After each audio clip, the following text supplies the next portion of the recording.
Assalamualaikum warahmatullahi wabarakatuh. Hai, perkenalkan nama aku Lilis Mutiara Suryadi. Di sini aku mau share tentang pemahaman aku mengenai Pancasila. Tapi sebelumnya kita tahu bahwa Pancasila adalah dasar negara kita, Pancasila adalah pedoman bangsa kita. Tapi kita juga sadar nggak sih kalau Pancasila itu sampai saat ini masih sebatas teori saja, tanpa adanya pengamalan yang dilakukan oleh bangsa-bangsanya. Pancasila dalam konteks sejarah. Perumusan Pancasila dimulai pada sidang BPUPKI pertama di tanggal 29 Mei sampai dengan 1 Juni 1945.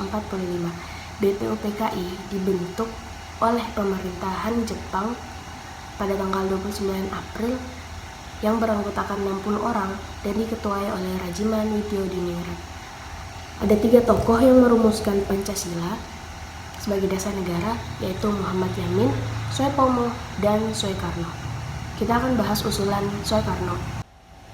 Di dalam sidangnya, Soekarno mengusulkan apabila peserta rapat tidak menyukai angka 5, maka Soekarno menawarkan angka 3 yang dikenal dengan Trisila, yaitu sosionalisme, sosiodemokrasi, dan ketuhanan yang Maha Esa. Dan apabila peserta sidang tidak menyukai angka 3, Soekarno memberi angka 1 yang dikenal dengan Ekasila, yaitu gotong royong. Dan selanjutnya filsafat Pancasila, yaitu refleksi kritis dan rasional tentang Pancasila sebagai dasar negara dan kenyataan budaya dengan tujuan mendapatkan pokok-pokok pemikiran mendasar dan menyeluruh. Pancasila sebagai sistem filsafat antologis, isi pokok pemikiran dari Profesor Natonagoro. Pertama, Pancasila adat budaya, Pancasila religi, dan Pancasila negara. Dikenal dengan Tri Prakara. Selanjutnya, ciri sistem filsafat Pancasila. Sila pertama, mendasari, meliputi, dan menjiwai sila kedua, 3, 4, dan 5. Sila kedua didasari, diliputi, dan dijiwai sila pertama, serta didasari dan menjiwai sila ketiga, 4, dan 5. Sila ketiga diliputi, didasari, dijiwai sila pertama dan kedua, serta mendasari dan menjiwai sila keempat dan kelima. Sila keempat diliputi, didasari, dan dijiwai sila pertama, 2, dan ketiga, serta mendasari dan menjiwai sila kelima. Sila kelima didasari dan dijiwai sila pertama, kedua, ketiga, dan keempat.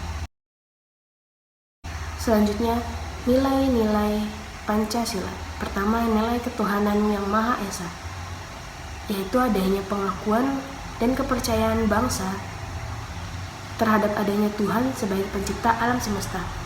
Dan kedua, adanya pengakuan dan kebebasan memeluk agama masing-masing dan tidak adanya paksaan serta tidak ada diskriminasi antar umat beragama. Selanjutnya, nilai kemanusiaan yang adil dan beradab. Manusia perlu diperlakukan sesuai dengan harkat dan martabatnya sebagai makhluk ciptaan Tuhan yang sama derajatnya. Secara mutlak, manusia mempunyai pengakuan terhadap adanya hak asasi manusia. Nilai Persatuan Indonesia, usaha ke arah bersatu dalam kedaulatan rakyat untuk membina rasa nasionalisme dalam bangsa Indonesia. Kesadaran ini dapat tercipta dengan baik apabila Bhinneka Tunggal Ika benar-benar dihayati. Nilai kerakyatan yang dipimpin oleh hikmat kebijaksanaan dalam permusyawaratan perwakilan. Pemerintahan dari rakyat oleh rakyat untuk rakyat dengan cara musyawarah mufakat melalui lembaga-lembaga perwakilan. Nilai keadilan sosial bagi seluruh rakyat Indonesia, yaitu terciptanya masyarakat yang adil dan makmur baik secara lahiriah maupun batiniah. Selanjutnya, dinamika dan tantangan Pancasila sebagai dasar negara. Pertama, argumen tentang dinamika Pancasila. Indonesia diganggu dengan munculnya paham komunis. Peristiwa tersebut puncaknya terjadi pada G30 SPKI yang menyebabkan Soekarno harus digantikan oleh Soeharto. Soeharto dianggap menyalahgunakan praktik liberalisme dan kapitalisme dalam mengelola negara, sehingga muncullah paham atau gerakan reformasi yang mengakibatkan Soekarno menyatakan berhenti dari jabatannya. Yang kedua, argumen tentang tantangan terhadap Pancasila. Era globalisasi memberikan beberapa dampak negatif perkembangan dari nilai-nilai moral Pancasila, sehingga muncullah paham-paham yang tidak sesuai dengan nilai-nilai Pancasila.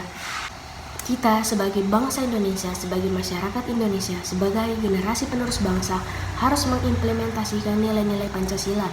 Jangan jadikan Pancasila sebagai teori saja. Itu dari saya. Sekian. Assalamualaikum warahmatullahi wabarakatuh.